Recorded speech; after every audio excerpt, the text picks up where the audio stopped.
King update ni Edmari Construction and Trading, mayari ni ang rehabilitasyon ng flood control project king kandating arayat. Aileen Balita.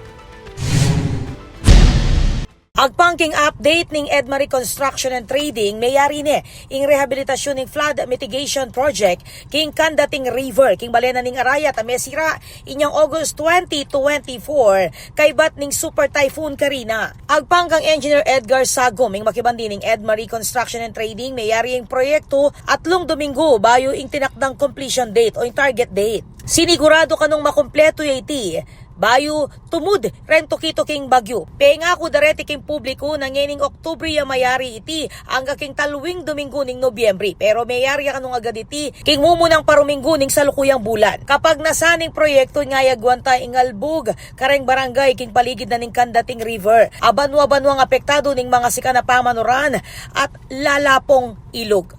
Ako po, Patricia Mamangon para King News Force Pampanga. Balitang tutuking balen, susuyo.